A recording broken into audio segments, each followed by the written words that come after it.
আনহার কাছে প্রশ্ন করা হলো নবীর চরিত্র কেমন। নবী বললেন এটা হলো কাগজের কোরআন আর বাস্তব কোরআন মুহাম্মদ জোরে বল সাল্লাল্লাহু আলাইহি সাল্লাম। বাস্তবে কোরআনের নকশা হয়ে যাওয়া, কোরআনের চিন্তা হয়ে যাওয়া, কোরআনের চেতনা হয়ে যাওয়া, কোরআনের চরিত্র হয়ে যাওয়া, এগুলো হলো কোরআনের শহীদ। তাহলে কোরআনের শহীদতে রাজি আছেন? হয় জীবন দান করা শহীদ অথবা জীবন্ত শহীদ। কারা কারা রাজি আছেন?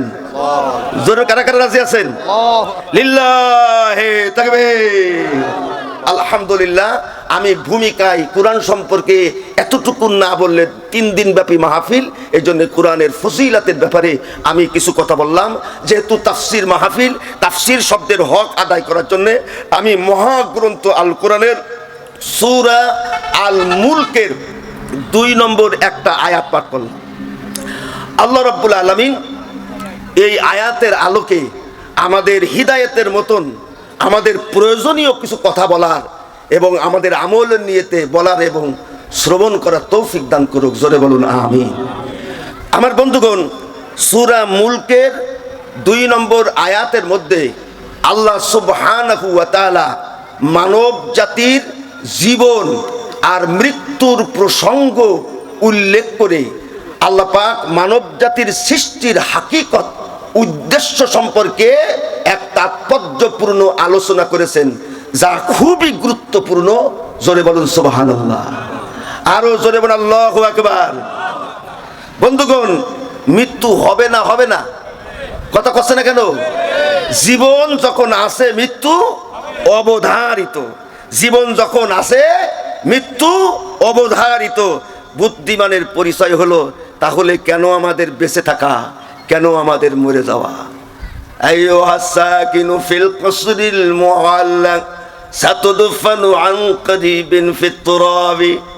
কবি বলছে, অট্টালিকার বাসিন্দা, সুন্দর করে বাড়ি করেছো, তুমি অট্টালিকায় থাকো, সহসাই তোমাকে মাটির মধ্যে দাফন করে দেওয়া হবে। কেন বেঁচে থাকা, কেন মরে যাওয়া? ছিলাম না, থাকবো না, তাহলে জীবনের হাকিকতটা কি? ও মুসলমান, এটা জানার দরকার আছে না নাই? আপনি যে দলই করেন না কেন, যে পথই আপনি অবলম্বন করুন না কেন, কেন আমাদের বেঁচে থাকা, কেন আমাদের মরে যাওয়া, আমার স্রষ্টার বক্তব্য থেকেই বুঝতে হবে। কুরআন বলতেছে মানুষের জীবন 2 বার, মানুষের মৃত্যু 2 বার।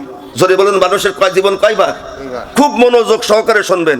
আমি রং ঢং করা পছন্দ করি না। মাহফিলের নাম তাফসীর, আর কোরআনের বক্তব্য আল্লাহ নিজে বলছে লা আয়াতিল লিউলিল আলবাব। কোরআনটা হচ্ছে উলুল আলবাব। উলুল আলবাব মানে যারা মগজওয়ালা। জোরে বলুন কিওয়ালা? আরো জোরে বলুন কিওয়ালা? আপনি বাদাম টানবেন এইভাবে আর আলোচনা শুনবেন তা হবে না। একবার কান খাড়া দেন, এদিকে তাকান। আল্লাহ বলতেছে মানুষের জীবন 2 বার, মানুষের মৃত্যু 2 বার। সুবহানাল্লাহ। আল্লাহ রাব্বুল আলামিন বলছেন, কাইফা তাকফুরুনা বিল্লাহি ওয়া কুনতুম আমওয়াতান ফাআহইয়াকুম সুম্মা ইউমীতুকুম সুম্মা ইউহয়ীকুম সুম্মা ইলাইহি তুরজাউন। আল্লাহ বলছে ওয়া কুনতুম আমওয়াতান, ও দুনিয়ার মানুষ, তোমরা তো এক সময় মৃত্যু ছিলে। ওয়া কুনতুম আমওয়াতান, তোমরা মৃত্যু ছিলে। ফাআহয়াকুম, অতঃপর আমি আল্লাহ তোমাদেরকে দুনিয়ার জীবন দান করলাম। সুম্মা ইউমীতুকুম, এরপরে আবার তোমাদের মৃত্যু হবে। ওটা হঠাৎও হতে পারে, আবার স্বাভাবিকও হতে পারে। জোরে বলুন ঠিক কিনা? হঠাৎ মানে হলো অ্যাক্সিডেন্ট, হঠাৎ মানে হলো হার্ট স্ট্রোক, হার্ট অ্যাটাক, হঠাৎ মানে হলো ব্রেন স্ট্রোক, হঠাৎ মানে হলো শুনলাম আমার ব্লাড ক্যান্সার হয়েছে।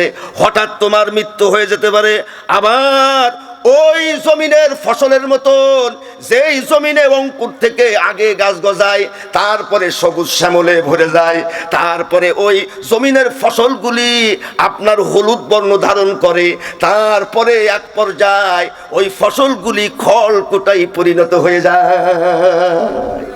তুমি এক সময় শিশু, আবার কিশোর যৌবনে পদার্পণ করবে, প্রৌঢ়ত্বে যখন আসবে তখন তোমার কত রোগ আর ব্যাধি, তারপরে তোমার বার্ধক্য যখন আসবে তোমার হাঁটুতে